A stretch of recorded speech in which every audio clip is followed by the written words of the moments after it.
una vez más a la casa de Dios. El tema que estoy tratando últimamente es un tema que habla acerca de la santidad. Y voy a continuar hablando acerca de ese tema, que es en cierta manera difícil de entender en la mente humana cómo el cristiano puede ser santo, cómo el cristiano puede ser separado o apartado para Dios, cómo puede el cristiano ser limpio y sin mancha. Híjoles, caramba, es muy difícil explicar eso. Somos nosotros como unos bebés. Bueno, lo voy a presentar el día de hoy de esa manera, que igual que todos los bebés se ensucian a cada rato de forma natural, y precisamente ahí entra la misericordia de Dios, que es mi último punto que voy a tratar al final de mi sermón, de que igual que una madre o un padre aún no tiene vergüenza de cambiar a su hijo, aunque huela feo a veces esos tristes chamacos, no tiene vergüenza de cambiarlos. El Señor nos vuelve a cambiar. Nos echa tarquito, nos limpia, nos pone un pañal nuevo y dice, ándale, hasta la próxima, yo creo, nos dice. Es difícil poder imaginar qué es lo que hace Dios para tenernos tanta misericordia a nosotros los hombres que fallamos. Vamos a orar para empezar este sermón. En el nombre de Jesús. Señor y Padre nuestro, pido para que tu presencia esté con nosotros y me permitas hablar en tu nombre. Me permitas detener las palabras que no tengo que decir y afirmar y reconfirmar las palabras que sí tengo que decir, para que tu pueblo sea alimentado espiritualmente. Dice tu palabra que no solo de pan vive el hombre, sino de toda palabra que sale de la boca de Dios. Y vamos a hablar de la palabra que sale de la boca de Dios. Pido que nos alimentes también, Señor, espiritualmente. Que nuestro espíritu pueda reconfortarse. Que nuestro espíritu pueda volver a levantar cántico y alabanza, sin vergüenza y sin amargura. Ayúdanos a poder servirte mejor. En el nombre de Cristo Jesús. Amén y amén. Primero, haciendo un recuento de lo que he estado hablando hasta el día de hoy en estos sermones que he estado tratando del apóstol Pedro. En el capítulo 1 de Primero de Pedro encontramos que nosotros hemos sido elegidos según el conocimiento previo de Dios. Somos elegidos. Dios, antes de que naciésemos, ya nos estaba viendo a nosotros. Dios sabía que tú ibas a estar el día de hoy en esta casa de oración. Número 2, hemos renacido por una esperanza viva y a una herencia, renacidos. Renacidos significa volver a nacer. En otras palabras, un poquito más religiosas, contemporáneas del siglo nuestro, nacer de nuevo. Renacidos es una persona que nace otra vez. Y te preguntarás, ¿cómo una persona puede nacer otra vez? Bueno, simplemente aceptando a Cristo en su corazón. Porque Jesús le explica a Nicodemo, lo que es nacido de la carne es carne, pero lo que es nacido del Espíritu es espíritu. Entonces el hombre que nace de una mujer tiene que volver a nacer. Y somos adoptados por Jesucristo. Somos hijos de Dios y se espera de nosotros obediencia. ¿Cómo se distingue entre un verdadero hijo de Dios y uno que de plano no es hijo de Dios? En la obediencia que el cristiano tiene para su Padre. Si el cristiano obedece, es hijo de Dios. Si anda de desobediente continuamente, no que se haya tropezado por ahí, sino continuamente, se puede dudar de que la persona realmente sea un hijo de Dios. Número 4, que nos llamó a ser santos y espera santidad de nosotros. Y la última, porque hemos sido rescatados por la sangre de Jesucristo. Así como el pueblo de Israel, que tuvieron que sacrificar un cordero y poner manchas en las paredes y en las puertas y en las ventanas, así Dios también nos limpió con su sangre cuando murió en la cruz y nosotros lo aceptamos. También ponemos esa sangre en nuestro corazón y somos rescatados por Él. Y el pasaje que voy a hablar entonces es Primera de Pedro, capítulo 2, empezando con el versículo 1 y voy a leer 10 versículos. Dejando pues, dice la palabra de Dios, o en otras palabras dice por tanto o por lo tanto, o sea, después de que yo he hablado todo esto que he dicho, toda malicia y todo engaño y fingimiento, o hipocresía es otra palabra para fingimiento, y envidias y todas las distracciones o malos entendidos, de alguna manera va a decir que tenemos que quitarlos. Dejando pues todo esto, empezar a tener amor por Dios, quitando toda malicia. Tenemos primera cosa que quitar las cosas que nos impiden amar a Dios. La clave yo creo que es el amor de Dios. Explicando un poquito acerca de este amor de Dios, recuerdo un cantante que canta continuamente que el amor acaba. Y no sé, a lo mejor te la sabes, el amor acaba. Sí. Aunque sea muy bonita, el amor acaba.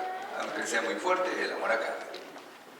Y otro cantante que también recuerdo, estoy poniendo cantantes a trabajar ahorita, ¿sí? Dice que el amor no acaba, sino solo cambia de lugar. Un hombre deja de amar a su mujer y ama a otra mujer. No acaba, nada más cambió de lugar. ¿Sí? El cristiano de alguna manera también está en un punto donde tiene en su corazón a algo que le hace hacer las cosas que hace. Y si ese algo es Dios, esta persona es una persona bien espiritual y que está continuamente buscando su voluntad. ¿Y cómo logra hacer eso de desechar las cosas?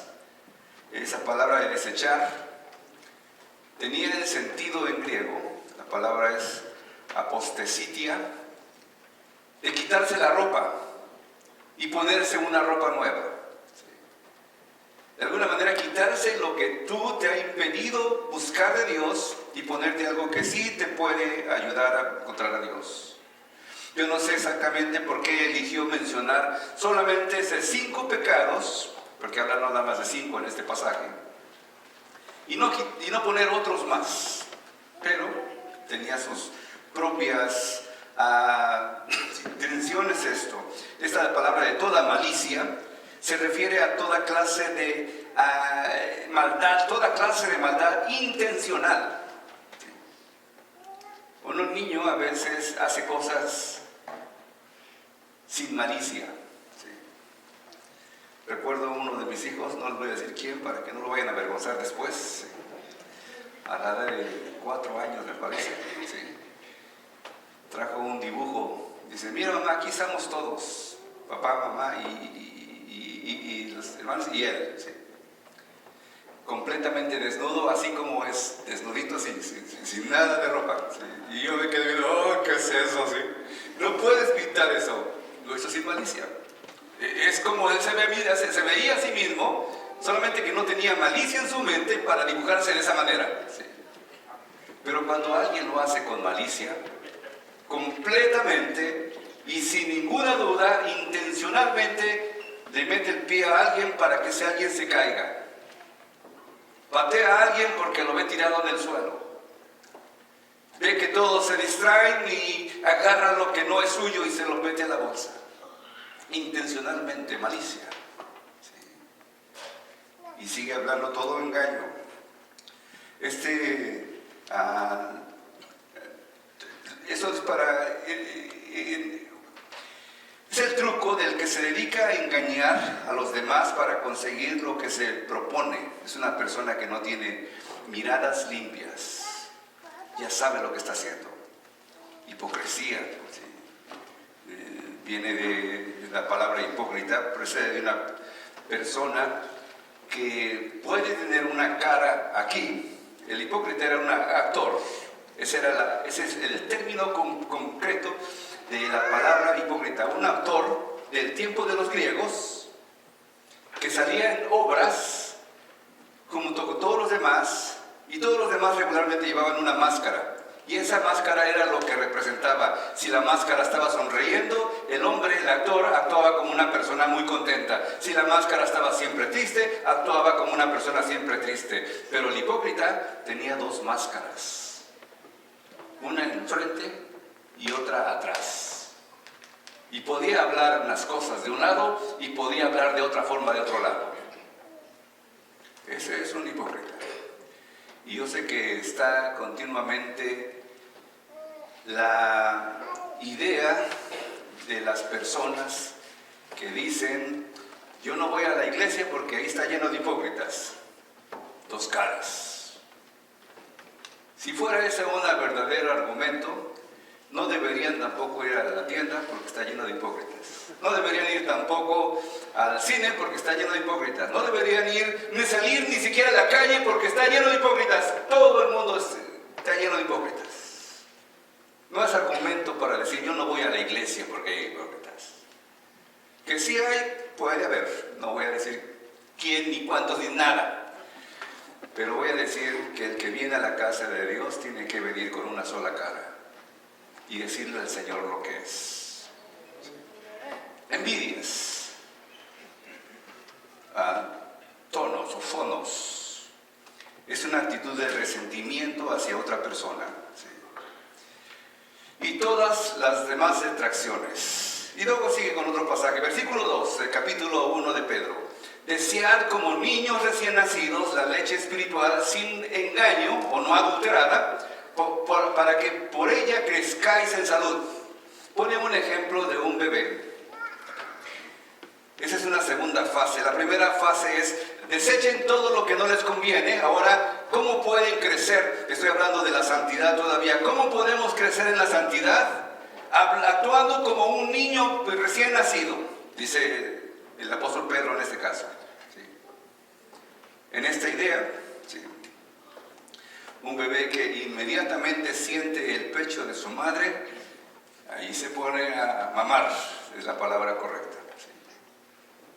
No tienen que tomar una clase ese bebé de cómo mamar, porque es natural en el bebé. Tiene hambre, quiere comer algo, y excepto que esté enfermo, una de las enfermedades es cuando el niño tiene un labio leporino, le llaman, que están abiertos sus labios y no puede succionar, entonces se siente presionado y puede hasta morirse por no comer, ¿sí? El pobre niño. ¿Sí?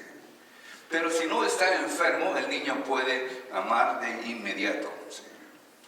Significa anhelar o desear con ansia. Esa palabra de desear como niños recién nacidos, desear es como lo anhelo, lo quiero, no me voy hasta que no me traigan esa bendición. ¿Sí?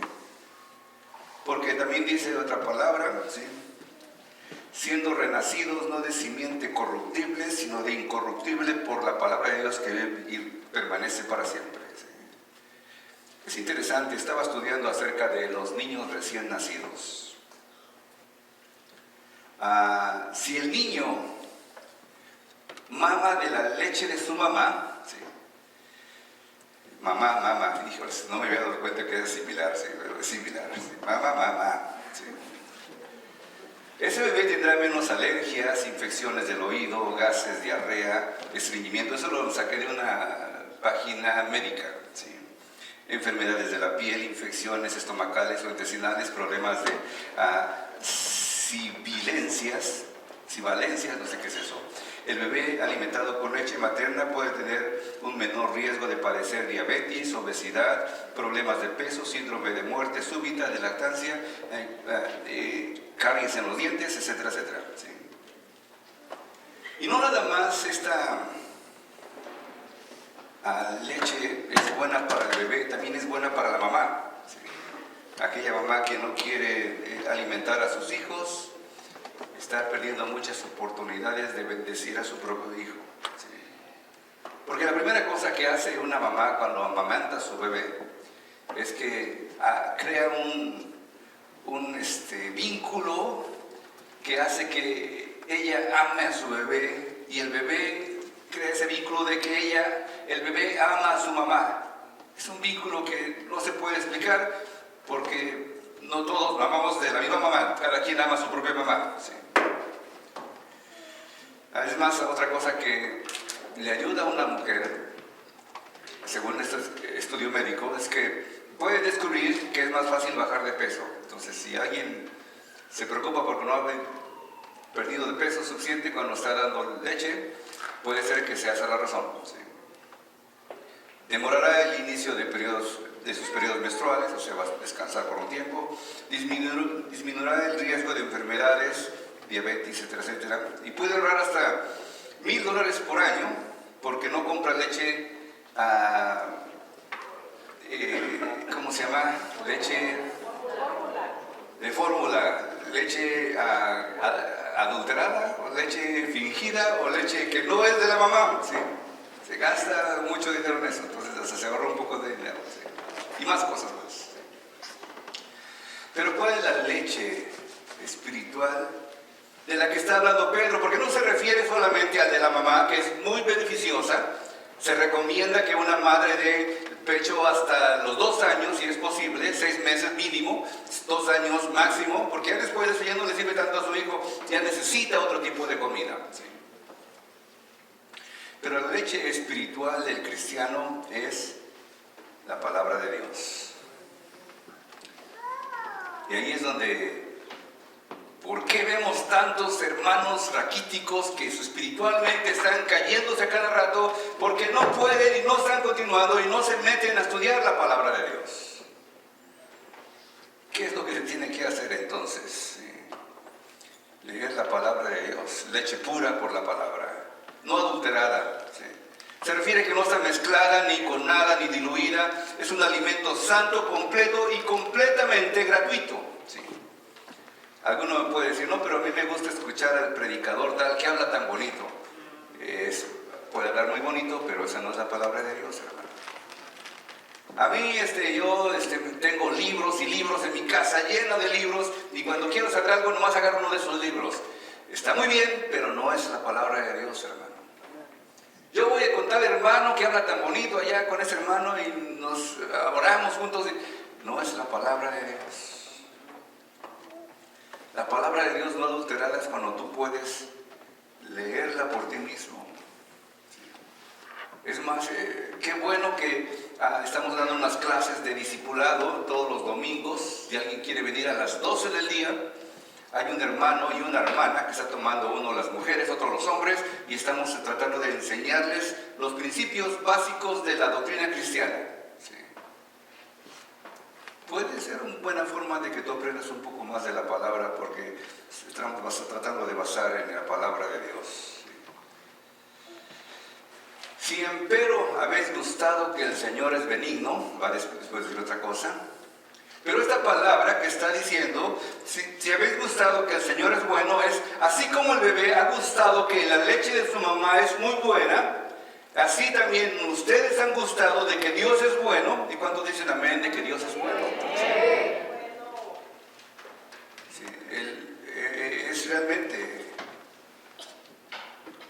completamente seguro y creemos continuamente y confesamos continuamente de que Dios es bueno. ¿Sí? Pero así como esperamos creemos que Dios es bueno, la mamá espera de que su niño, al tomar su leche, el niño crezca. Así Dios también está esperando que cuando nosotros estamos conociendo de Dios y aceptando a Dios y buscando el camino de Dios, empecemos a crecer espiritualmente también. ¿Sí? Eso no lo quita nada, ¿sí? No lo cambia nada.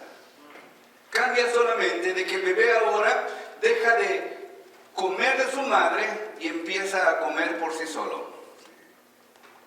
Hay aquella madre que todavía tiene que alimentar a su hijo de 20 años porque el hijo no sabe hacer ni un par de huevos, aunque se le echen a perderse.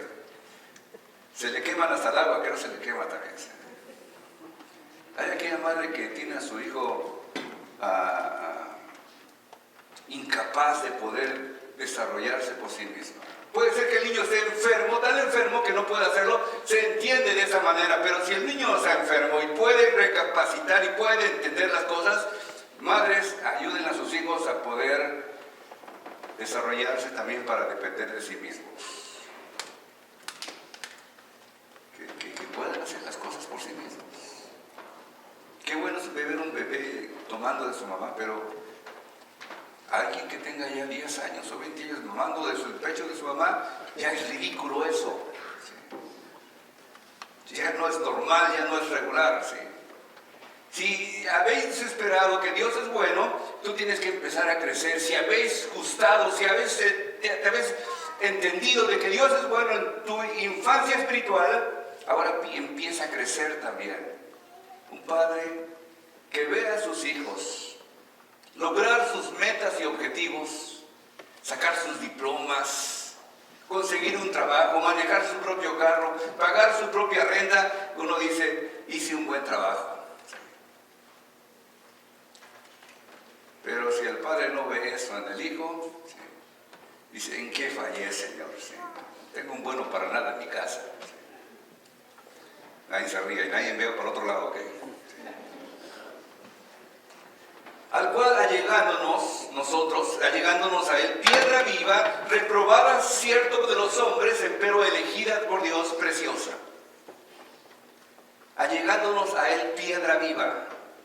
Reprobada de cierto por los hombres, está hablando de Jesucristo. Y quiero enfatizar esta palabra de que está hablando de Jesucristo, porque la Iglesia Católica, la Iglesia tradicional, dice que Pedro es la piedra que Dios dijo que sobre esa piedra iba a edificar la iglesia. Y no es sobre Pedro que se edifica la iglesia, es sobre Cristo que se edifica la iglesia. Amén. Y Pedro está reconociendo de que es Cristo el que es el centro y el fundamento de cualquier iglesia. Cristo, no Pedro, no el pastor Pablo, no el pastor Juanito, ni ningún otro pastor. Amén.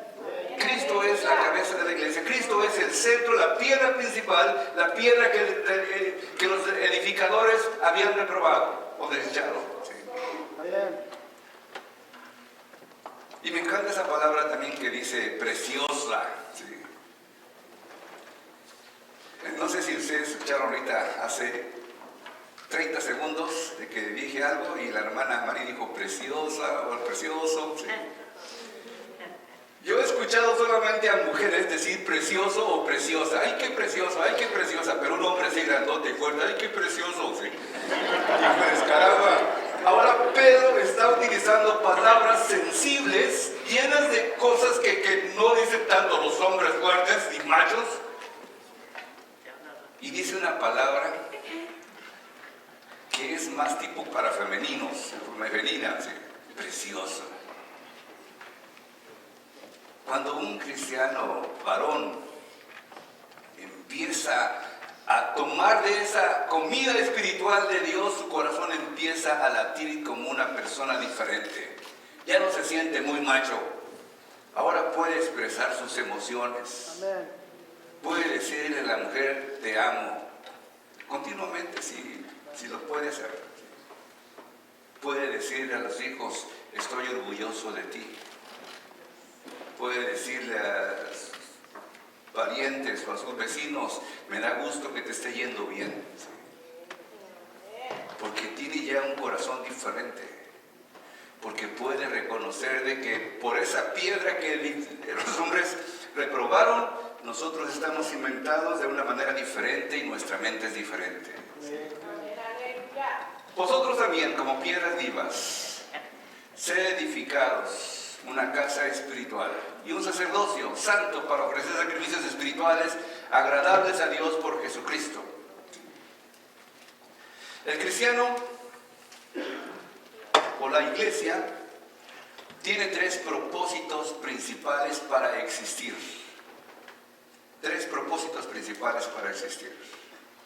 Número 1, adorar a Dios. Y no me refiero solamente a las alabanzas, que son parte de la adoración a Dios.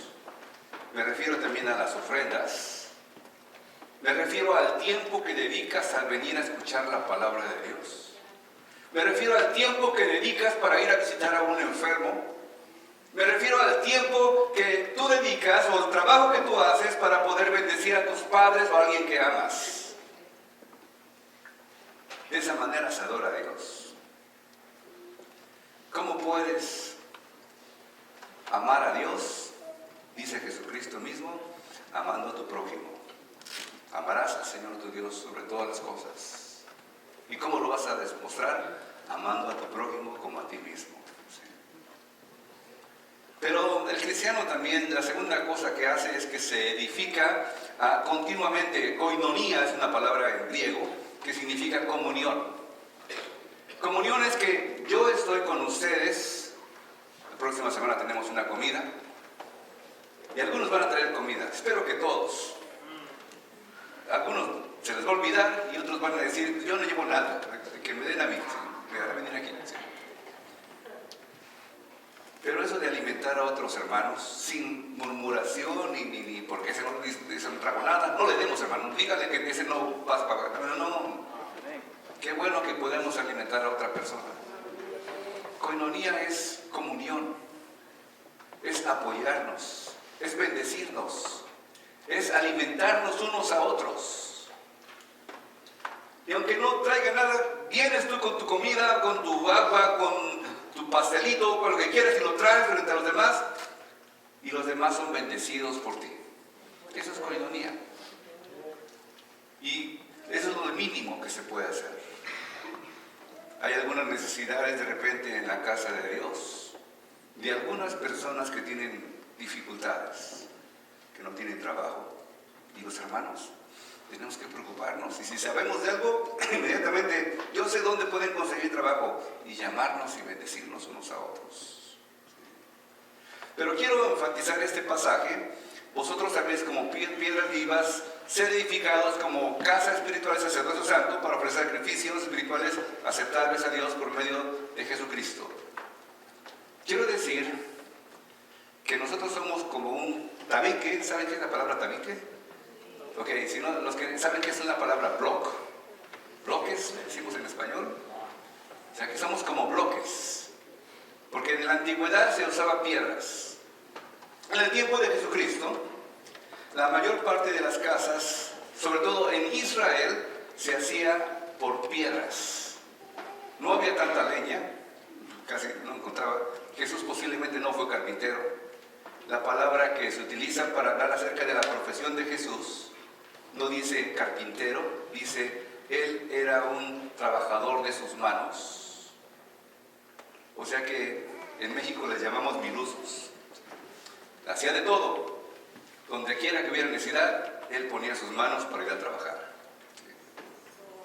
Pero se hacía de piedra, y yo puse tabiques porque es más en nuestro conocimiento de qué es un tabique, pero imagínate que son piedras, y la mayor parte de los tabiques, bloques o piedras, se ponen alrededor de 6 diferentes otras piedras, otros tabiques, otros bloques. Tú en el centro, pero regularmente si tú estás en el centro, iglesia de Dios, tienes que tener un par de personas que te estén ayudando como mentores tuyos. Mentores son aquellas personas que tú vas y le cuentas un problema para que te ayude. Este lunes yo tuve necesidad de pedirle un mentor ayuda. Y me dijo, yo tengo otro compromiso, pero porque eres tú, voy a ir contigo. Y vino aquí, estaba a las 8 de la mañana, aquí a las 9 de la mañana estábamos aquí hablando con otras personas. Necesitaba un mentor ese día. Necesito 2 mentores, tengo 2 mentores. Otro se llama el pastor Wells, el pastor que estaba aquí en la iglesia antes de que llegaran los pastores últimos que han llegado. Ha sido como un mentor para mí. Tengo también hermanos que están a mi alrededor, ¿sí? Algunas veces surgen de la nada, ¿sí? Hay un hermano que he tratado de bendecir continuamente, que su iglesia está como a 6, 7 calles de aquí. Una iglesia pequeñita, hace 3 años empezó, tiene como no más de 20 personas. Y yo he tratado de ayudarle. No es de mi denominación, no es de mi organización, no es de mi grupo, pero es un pastor y es un hermano en Cristo y está muy cerca de mí. ¿Y por qué no le ayudo? Trato de ayudar en lo que puedo. Y discípulos. Hermano, si tú ya estás creciendo en el Evangelio, tienes que tener discípulos. ¿Cómo puedes tú incrustarte en esta iglesia de Dios teniendo mentores, teniendo hermanos y teniendo discípulos? Personas a las que tú le estás hablando de Dios. Y esa es la tercera cosa de la que la iglesia necesita hacer. La primera es adorar a Dios, la segunda comunión y la tercera expandir la palabra de Dios predicando el evangelio. ¿Sí? Entonces, un discípulo escucha el evangelio de tus propios labios. Sigo diciendo, ¿sí? Vosotros también como piedras vivas, sed edificadas en una casa espiritual y un sacerdocio santo para ofrecer sacrificios a Dios. Por lo cual también contiene la escritura, y aquí yo pongo en Sión la piedra principal, piedra del ángulo escogida, preciosa, otra vez la palabra preciosa, y el que creyere en ella no será confundido. ¿Sí? En el Antiguo Testamento, ¿sí? Pedro está hablando de estas palabras que están surgidas del Antiguo Testamento. ¿Sí? A diferencia de Mateo, él trata de demostrar que todo lo que está diciendo tiene su base en el Antiguo Testamento. Y Pablo también lo menciona de la misma manera, todos están de acuerdo. Varios pasajes, Isaías 28:16. Por tanto, Jehová el Señor dice así: he aquí que yo he puesto en Sión por fundamento una piedra probada, angular, preciosa, de cimiento estable, el que creyere no se apresurará. Zacarías 10:4, de él saldrá la piedra angular, de él la clavija, de él el arco de guerra, de él también a todo apremiador. Job 38:4, ¿dónde estabas tú cuando yo fundaba la tierra? Házmelo saber si tienes inteligencia. ¿Quién ordenó sus medidas si tú lo sabes? ¿Quién extendió sobre él el cordel? ¿Sobre qué están fundamentadas sus bases? ¿Quién puso su piedra angular? Y tengo un montón de versículos ahí. ¿Sí? Piedra angular. Jesucristo es la piedra angular. Y otro versículo: ella es honor, preciosa, ella es preciosa a vosotros que creéis, más para los que los desobedientes, la piedra que los edificaron, reprobaron, esta fue hecha cabeza de ángulo. Esa palabra de los edificadores reprobaron se menciona varias veces. Déjame tratar de explicarte cómo sucedió este pasaje. Jesús mismo lo menciona también. La piedra que los edificadores rechazaron, esta ha sido cabeza del ángulo, dice Jesucristo, eso también. En el tiempo que se construyó el templo de Jerusalén, ese templo de Jerusalén se construyó de una forma tan interesante para su tiempo, porque era un templo prefabricado, o sea, que no se escuchó, dice la Biblia, ni un solo clavo meter ahí en alguna parte, porque ya venía todo como, pues ármalo por ti mismo, pon aquí esto y así, y se van juntando todas las cosas. El rey David quiso construir el templo de Dios, y pidió a Dios ayuda y sabiduría y inteligencia, pero Dios le dijo: tú no vas a construir nada porque ya tienes mucha sangre en las manos.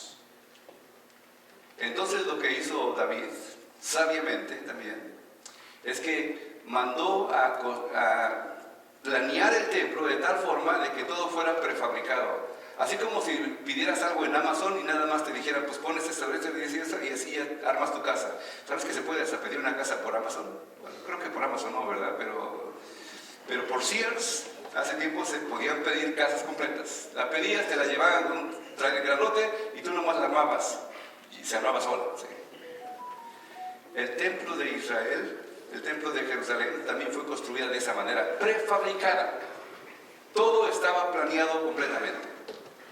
Pero los edificadores les llegó una piedra de tamaño extraño y dijo: esta piedra como que ¿de dónde es? Pues no tiene forma ni de aquí ni de allá. Déjala a un lado. Y fueron amontonando las demás piedras y piedras y piedras. ¿Sabes que algunas piedras pueden llegar hasta pesar en Israel? Hay alguna piedra que está todavía a la vista, al lado de donde posiblemente estaba el templo, que posiblemente pueda pesar de 80 a 100 toneladas. O sea que serían como 100 gorditos como yo. ¿Sí? Imagínate, todos ahí bien pesados. ¿Sí? Y piedras así tan grandes. Y esta piedra no les gustó a ninguno de los edificadores. Dijeron: esta quién sabe dónde sea, échala por ahí a un lado. Y después, cuando estaban construyendo, se dieron cuenta que les faltaba una piedra. ¿Y dónde está esa piedra? Entonces lo que tuvieron que hacer es rebuscar otra vez, y se dieron cuenta que la piedra que ellos habían rechazado y la habían tirado al arroyo, esa era la piedra que necesitaban, la más importante de todas. Y con mucha vergüenza y con mucho trabajo fueron a sacar esa piedra del arroyo para regresarla y ponerla en el lugar angular, la piedra más importante. Era una historia conocida porque Jesús, Isaías, Job y varios profetas mencionan esa piedra. Y en el Nuevo Testamento, en Corintios, en diferentes lugares se menciona la piedra rechazada por los edificadores, vino a ser cabeza del ángulo. ¿Sí?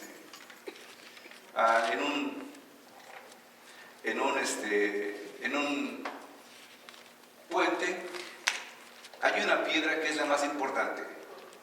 Y la más importante es la que está en la parte de arriba, en el mero centro. Tienen que hacer todo en base a la piedra que está en el mero centro, porque esa es la piedra angular para un puente.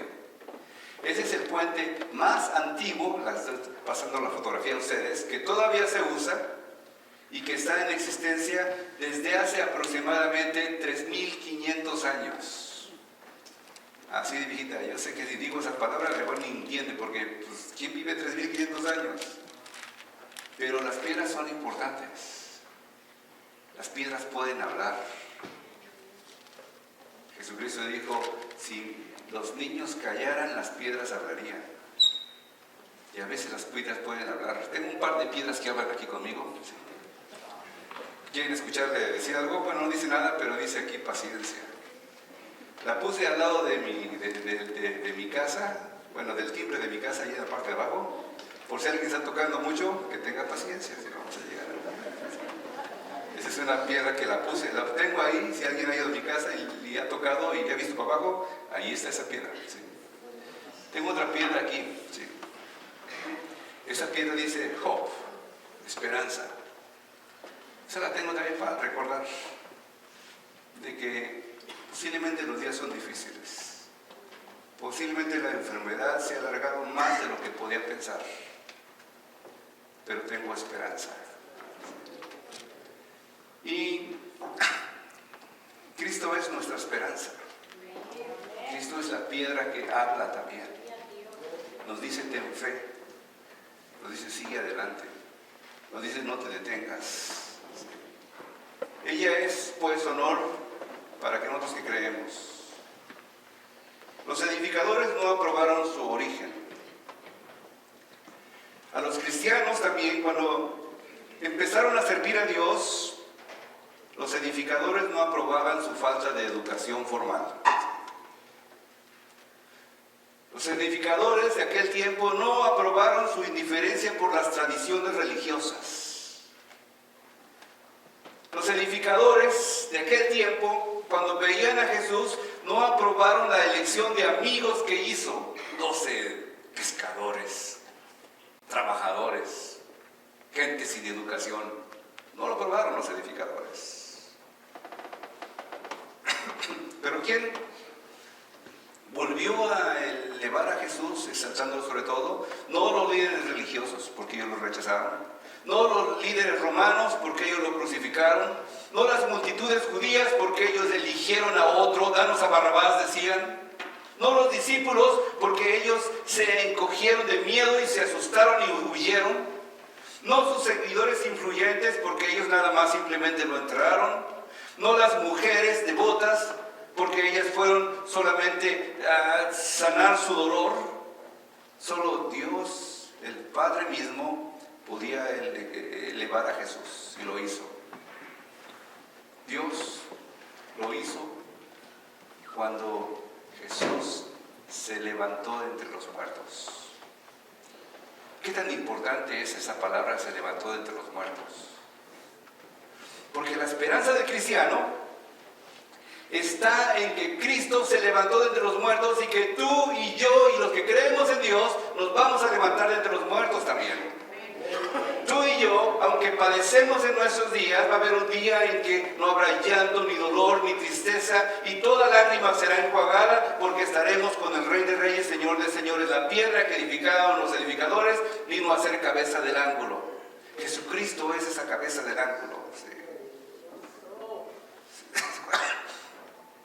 Sí, se construyó la tierra, sí. Por ignorancia muchos no supieron qué hacer con esa piedra. ¿Sí?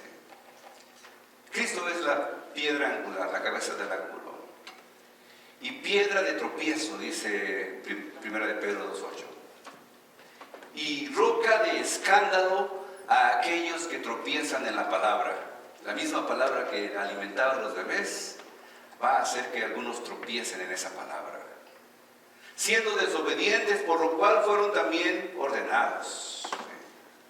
Hay una parte negativa de esta piedra. ¿Sí? Es doloroso tropezarse y caer sobre rocas, sobre piedras. ¿Alguien se ha caído en un río lleno de piedras? No es tan fácil. Todo magullado queda uno. ¿Sí?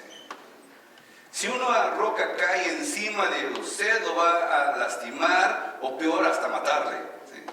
Aquellos que rechazaron a Cristo solo se lastiman a sí mismos y se causa mucho dolor innecesario. El juicio eterno espera a todos los que lo rechazaron como Salvador. Amigo, que estás escuchando estas palabras, no rechaces a Cristo. No te avergüences de Él. Es alguien que puede hacer tu vida diferente, pero si tú lo rechazas, tú mismo te estás dañando. ¿Sí? Pero la parte positiva de esto, aquellos que están en la piedra, ponen su confianza en Cristo, se benefician de todas sus provechosas características como la roca eterna, se convierten en la base sólida de su vida eterna, construyen su casa sobre la roca, que es un lugar donde vas a estar seguro para siempre. ¿Sí? Jesús es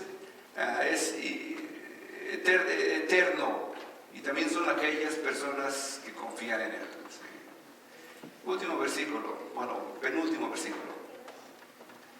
Mas vosotros sois linajes escogido, real sacerdocio, gente santa, pueblo adquirido, para que anunciéis las virtudes de aquel que os ha llamado a las tinieblas de luz admirables. ¿Sí? Somos llamados por Dios. Y le dije a mi sobrino que me pusiera aquí una guitarra, porque esta no es la misma de la semana pasada, ¿sí? Es diferente. Esta la voy a vender un día de estos. Espero que esté afinada, porque no la afiné tampoco, pero hay un canto que sale de que va un cantante por ahí, la sacó de ahí, de ese versículo. ¿Sí?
Si ese canto está relacionado con la palabra de Dios, me da más doble gusto a mí.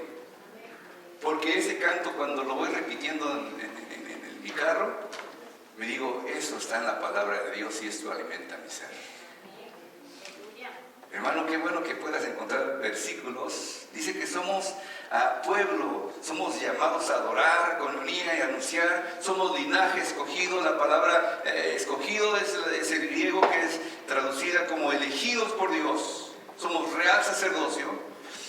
cuando habla de real sacerdocio, cuando habla de que vamos a estar en un reino, algunas personas he escuchado equivocadamente decir que nosotros somos reyes y sacerdotes, porque hay un versículo en Apocalipsis que habla de que somos reyes y sacerdotes, pero es una mala traducción de la palabra. Híjoles, caramba, ya estoy corrigiendo a alguien que hizo eso. Dice que nos ha hecho un reino de sacerdotes, no reyes y sacerdotes. Porque su idea original, desde el principio, Jesucristo le dijo al pueblo de Israel: ustedes van a ser sacerdotes míos para comunicar el evangelio o para comunicar mis noticias al mundo entero. Ellos iban a ser sacerdotes, todos ellos. Pero ellos se excusaron de una manera u otra y dijeron: no, nosotros no. Pues tenían que traer un corderito para quitar la suerte de su hijo primogénito para ser sacerdote. Se escudaron de esa manera y dijeron que no querían ser sacerdotes. Escogieron a una tribu solamente para ser sacerdotes, los levitas. Pero en la actualidad Dios sigue buscando sacerdotes y sacerdotisas, ¿por qué no? Sí. Y hermano y hermana, te voy a dar una responsabilidad muy grande. Cuando caminas por las calles, cuando estás en tu trabajo, cuando estás haciendo ejercicio, tú eres un sacerdote de Dios. Ay, caramba, es mucha responsabilidad para ti y para mí. Somos sacerdotes de Dios. ¿Cómo podemos ser santos? Cuando entendemos que Dios nos ha hecho sacerdotes. Que nuestra responsabilidad es más allá de solamente estar aquí de paso. ¿Sí? Y quiero terminar con este versículo. ¿Sí? Ustedes que en el tiempo pasado no eran pueblo, mas ahora son pueblo de Dios. Que en el tiempo pasado no habían alcanzado misericordia, mas ahora han alcanzado misericordia. ¿Sí? No éramos pueblo. Yo soy mexicano, 100% mexicano. ¿Sí? Algunos de ustedes son ecuatorianos. Creo que ya ahorita la mayoría son ecuatorianos. No son judíos. No éramos parte del pueblo de Dios. No éramos pueblo. En el tiempo pasado no éramos pueblo de Dios. Pero el día de hoy somos pueblo de Dios. En el tiempo pasado no habíamos alcanzado misericordia, pero hoy tenemos misericordia. La misericordia es un regalo impresionante de Dios. Muy impresionante. 3 historias pequeñas, cortas. Número 1. La Ciudad de México. Hace muchos años atrás, un tranvía se incendia y los pasajeros de dentro del tranvía empiezan a gritar y correr. Una mujer tenía su bebé. Esa mujer trata de salir corriendo también, pero con el paquete extra, ¿sí? La avientan, la tiran, le pasan encima a la mujer, empieza a incendiarse más el carro. Cuando intenta pararse, ella se da cuenta de que está incendiándose ella misma y lo que hizo fue abrazar a su bebé, cubrirse así como una bolita. ¿Sí? Después ya pudieron llegar los bomberos, el incendio estaba pasando, encontraban a la mujer quemada, pero su bebé sano. No, sin algunos problemas de respiración, pero era sano. La mujer tuvo misericordia de su bebé, que amaba a su bebé. Segundo ejemplo, otra mujer también en México. Iba, historias reales, iba bajando del camión, le llamamos así al transporte público en México. Su falda se queda atorada en la puerta del camión. Y ella ya abajo trata de jalar, no puede, tiene su bebé a un lado con ella. No se da cuenta el chofer y empieza a arrancar y empieza a caminar. La mujer empieza a correr con su bebé, empieza a hacer más velocidad el transporte y empieza a caer la mujer. Agarra a su bebé, podría tratar de salvarse posiblemente ella, Podía soltarlo y agarrarse de algún lugar, pero prefirió agarrar a su bebé. Muchos golpes. Después, a la siguiente parada, alguien le dice: tienes un bebé colgando, hay una mujer colgando con un bebé. La mujer había muerto, pero el bebé estaba sano. Él había tenido misericordia. Ella había tenido misericordia de su bebé, porque una mujer ama a su hijo. Un último ejemplo. En la Segunda Guerra Mundial, un batallón iba a tomar una ciudad. Ya parecía que habían huido todos los alemanes de ese lugar, ¿sí? Entonces iban confiados los soldados, eran varios soldados, un par de batallones ahí, entrando, moviendo los escombros.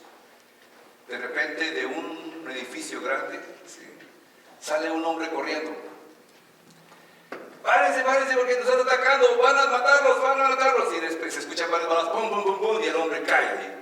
Todos los soldados se ponen en acción, en perspectiva de pelea, y se esconden todos, empiezan a pelear con los enemigos y logran vencer a los enemigos. Y todos ellos, todos los soldados, reconocen de que ese irlandés era un irlandés, que si no hubiera salido ese hombre de ahí, hubieran pasado por ahí siendo blanco fácil para que los mataran a varios de ellos. Tanto era su agradecimiento por ese hombre que se detuvieron ahí un par de días más para hacer una tumba con un mausoleo que decía: a otro salvó y él mismo no se pudo salvar. ¿Sabes que eso fue lo que dijeron de Jesús cuando estaba en la cruz? A otro salvó y él mismo no se pudo salvar. ¿Y sabes por qué no se pudo salvar? Porque tuvo misericordia de nosotros. Porque estábamos en peligro nosotros. Porque nosotros éramos los que deberíamos morir, pero Él dio su vida por nosotros para que pudiéramos tener vida.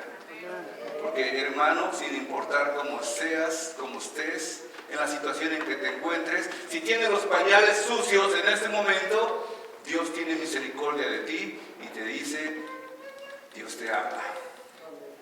Él es bueno contigo. Vamos a orar.